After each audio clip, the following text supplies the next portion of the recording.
Hi, so finally a video for Sue. Sorry it's taken a little while, Sue. I've had loads of complications lately, and even today I have pulled my usual muscle from sleeping badly in a weird position.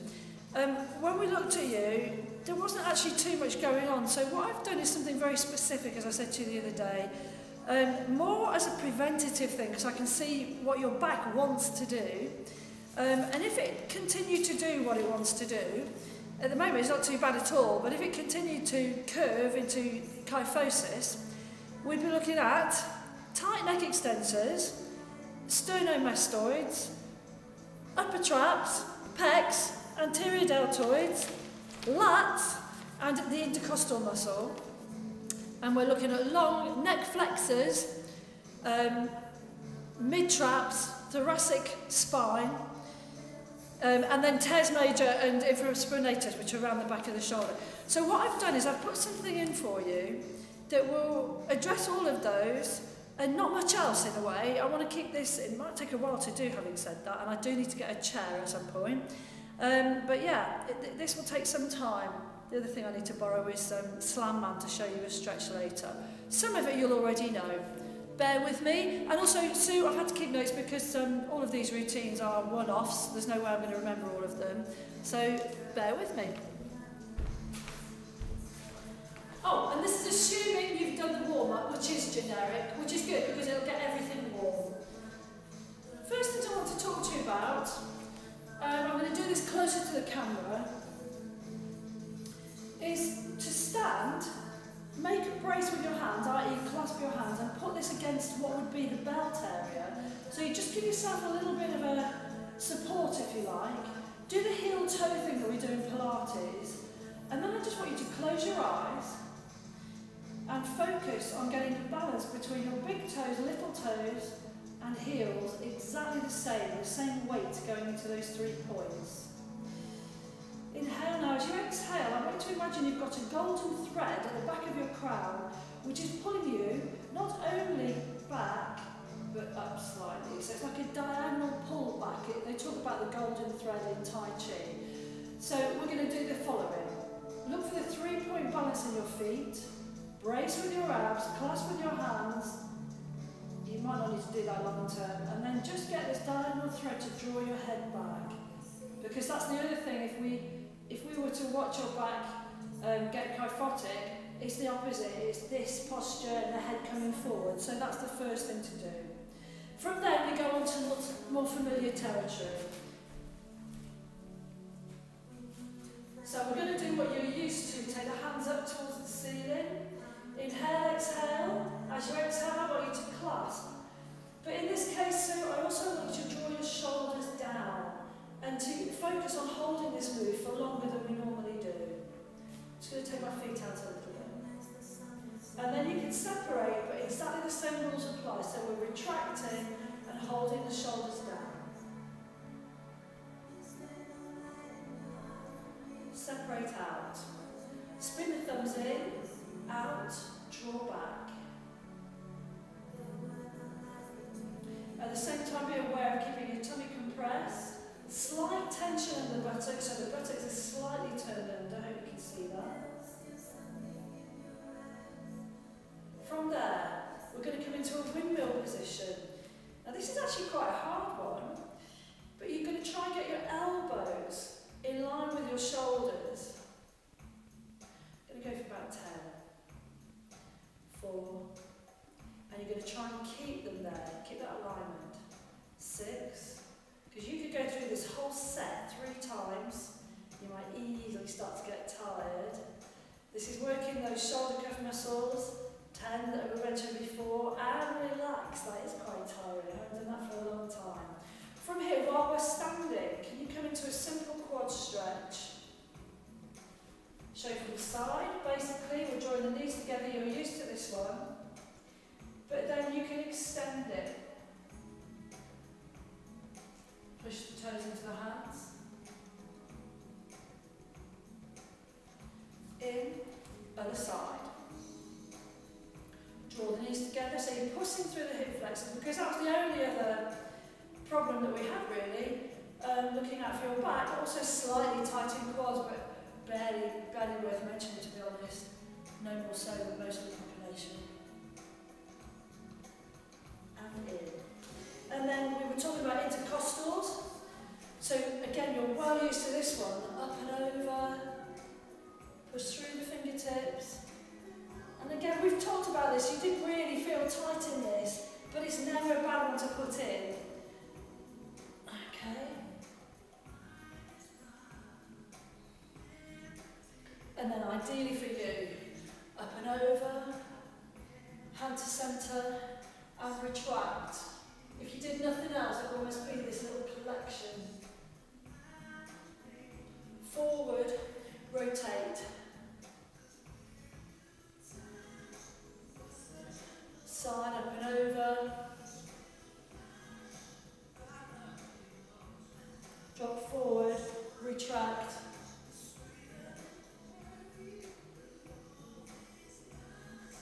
Forward, rotate. So here we're all building thoracic mobility into your routine, so which is exactly what we need. From here, I'll show you from the side again. Now obviously you're going to face the same way the whole time. I want you to come deep, push forward, just stretch out the area we've already worked, and then drop into downward dog. Heels down.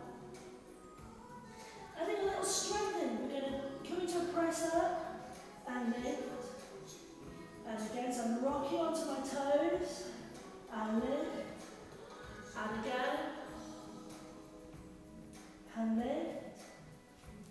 Let's go forward and lift. Drop down onto your hands and knees. And then we're going to practice the turtle. Now this again is the classic one for you, building on glenohumeral rhythm. So it's a nice rhythm between the shoulders and the rest of the torso. Push up, not too far. So we're trying not to encourage that. So you drop in between the shoulders, push up. Really importantly, you keep a flat back here, not humping out. And up and down. Again, I'll go for a good 10 of these. And up and down. Notice for you, I'm not putting in the cat pose or the cat stretch.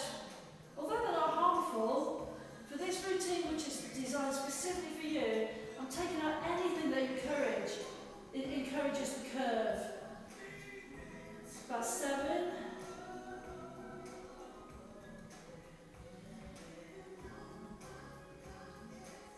So feel the groove deep between the shoulder blades. Good. One hand to centre. Now we practiced this the other day, much harder upright here than on our knees. And down. Up we go. I'm rubbish on both sides because of this pulled muscle, I'm afraid. Have to hold it here. And down. 2. I'm trying not to let the hips ride. And down. And 2. Even with this, try and keep the shoulders relaxed. And 3. Hopefully gaining a little bit more height. And down. And 4. And down. And just to remind you, what it looks like when we're flat, we're here, much easier. And down. So if you get tired, resort back to this. Brilliant. And down. So we've done 5 each side. Now take the hands long, push into the fingertips and stretch. Because this is a real back workout. Put some stretches in there as well.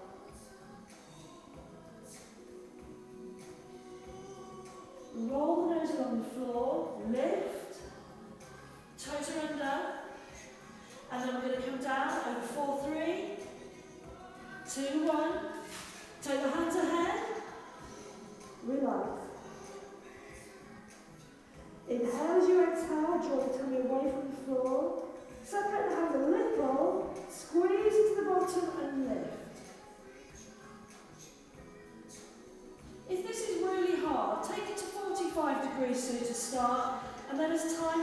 high. Close the hands off. Let's do 5 slow ones. Less if this is tiring. And I'll show you an alternative that you can throw in anyway, which is to lift the arms on their own. It's harder. And down, squeeze to the bottom, boys, assist. And down. Last one. Keep the tummy tight. Okay, now just come into the dart position, which is actually, for my money, more like respite right now. Hold it there. Hands ahead, relax. Okay, now we're going to lift. One leg against one hand, and down. One leg against one hand, and down. Speed this up, and then take off. So the whole thing is one movement. 6, 5, 4, 3, 2, 1.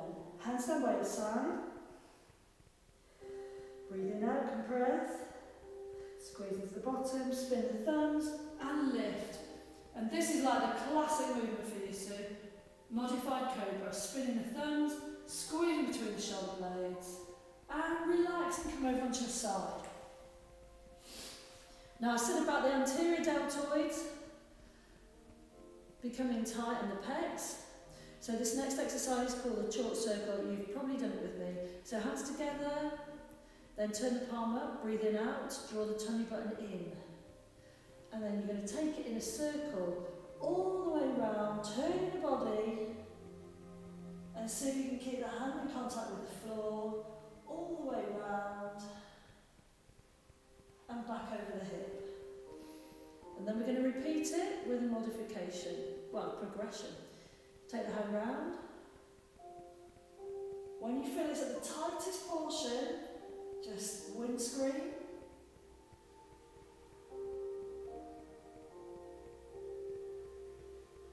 And then in time, if not now, you can increase that by just lifting the shoulder away from the floor.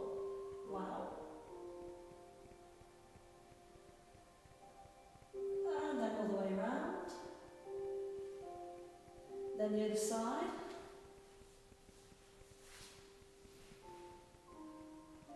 One big circle. At this point in this circle, you're just acknowledging where you feel tight and whether the hand can reach the floor. It's almost diagnostic, this exercise, if I'm watching somebody. Up and over, turn up. Tight tummy all the way through, follow around with the head. Take it to the tightest portion and hold. And then again, to advance it, lift the shoulder away from the floor. And over. Okay, let's see what we've got next. So that's kind of the end of those exercises. What we're going to do now is a little bit more stretch. So what I could have done, Sue, would be to stand your back. That's the trouble with having notes and not being able to see them. And this is just a very simple neck stretch. Let me see the next two. Okay. So from your chalk circle, remember this for next time you watch, because I always like people to watch this through once. You're going to stay on your back. All I'm going to do here is jump my chin under a little bit. Inhale, exhale, and then I'm going to push my head into the floor as I tilt my chin under. And this isn't probably the most flattering of poses, but what it's doing is gently stretching the back of my neck. And then relax. And then turn your head slightly to one side. Inhale, exhale, exactly the same.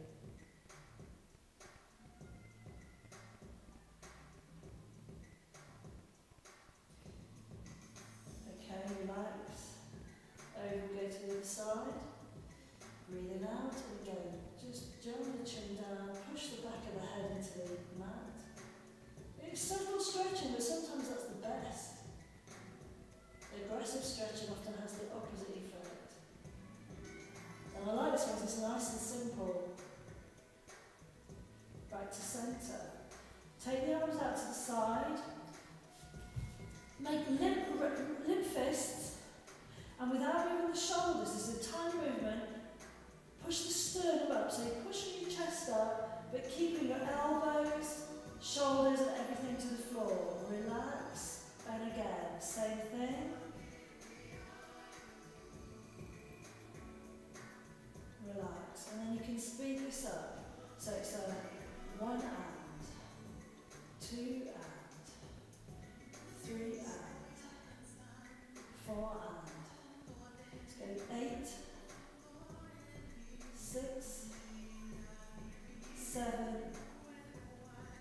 8. Okay, so my shoulders stayed in contact the whole time. And from there, coming up from the floor. And then what I've got in now is just a little bit of additional material to show you. I'm going to grab a chair, so hang on a sec.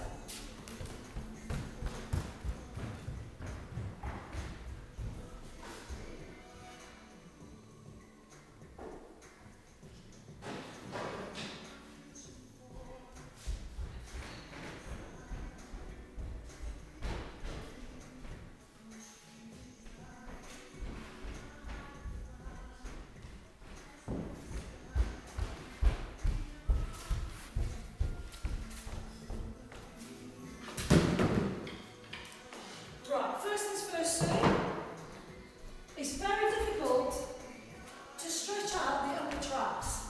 It's not, because if you want to stretch a muscle, you normally take it into the opposite. So quads extend, so to stretch, we flex. Upper traps elevate, so it's not really far to go. But the way I do it, and I do get upper trap, like most people, upper trap tightness, is we get tense. It's with the kettlebell. Actually, I'll go heavier than this, but just get the measure of it first. Little circles like this. Need a strong core. It's not one of those I'd give to anybody, but I know you can do this. Okay, and then even working behind. Heavier kettlebell, I would say, over to the other side. Definitely needs to be heavier. So that it's dragging the muscle down. Fantastic. I only did this, I think, yesterday, and I thought I was using a 12K, whereas this is just a 6 even.